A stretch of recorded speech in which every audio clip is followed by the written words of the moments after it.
Libertà. Libertà è tutto ciò che cerco. Non riesco a immaginare ambizioni più alte di questa per il mio futuro. Ed esaudire il mio desiderio più grande, concretizzare il sogno che tengo nel cassetto da molti anni ormai, riuscirebbe a soddisfare quell'impagabile senso di libertà, di estrema indipendenza che tanto sto cercando di conquistare.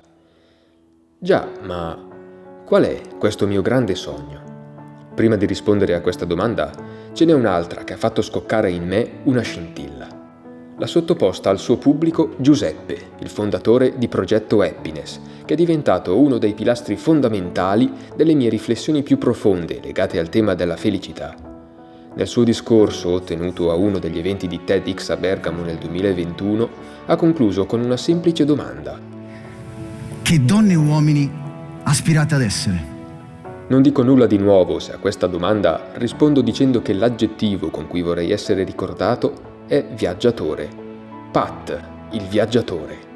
Come forse per alcuni di voi, non è nuovo anche il motto vivere per viaggiare, viaggiare per vivere. La realizzazione del mio più grande sogno parte proprio da qui, da questo motto, l'incitazione, la motivazione che è stata ed è ancora tutt'oggi la base fondante del canale degli Horizons, predecessore di questo nuovo progetto, e che mi ha permesso di vivere al meglio questi ultimi anni appena trascorsi della mia ancora fresca giovinezza. Pat's Happiness, ora, diventa quindi di per sé uno spin-off, un archivio di riflessioni personali per mettere ordine ai miei pensieri e per provare a raccontare una vera e propria storia.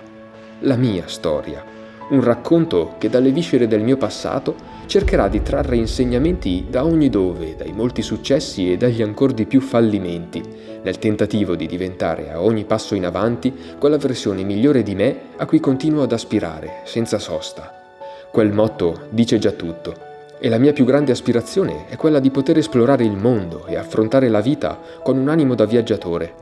Sento dentro di me una forza che mi strattona e che mi spinge ad abbandonarmi alle braccia del mondo.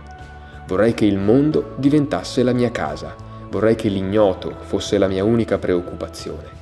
Vorrei alimentare la mia fame di curiosità e conoscenza, vorrei non dover più scandire il mio tempo in fine settimana e vacanze estive. Le mie ambizioni sono altre. Negli ultimi anni si è sentita spesso la frase mollare tutto e partire. Un po' utopica, l'ho sempre pensato, ma quante volte mi è passato per la testa di provarci sul serio. Ho soltanto 26 anni e sento di essere ancora in tempo. Posso ancora tutto, ho 1000 strade davanti che posso ancora intraprendere. Ho tutta una vita davanti. E quel sogno che ad ora sto vivendo solamente nella mia immaginazione, ogni volta che sono sul treno, ad ogni singolo pasto, tutte le volte che mi metto a dormire, vorrei poterlo vivere per davvero. Lo posso vivere per davvero. Devo solo trovare il coraggio di buttarmi nel vuoto, di farmi trasportare dal mistero dell'ignoto e di scoprire direttamente là fuori cosa mi riserverà il destino. E questo canale è un modo per darmi forza e convincermi che quel futuro che tanto sogno si può trasformare in realtà e diventerà realtà, a rischio dell'incomprensione, a rischio della solitudine. E se non dovesse mai diventarlo, alla peggio verrò semplicemente ricordato come Pat, il sognatore. Ma citando Gianluca Gotto, altro pilastro fondamentale del mio percorso di crescita personale, nessun sognatore viene mai compreso. Al massimo viene giudicato. Ma i sognatori ce la fanno sempre, se non smettono di crederci.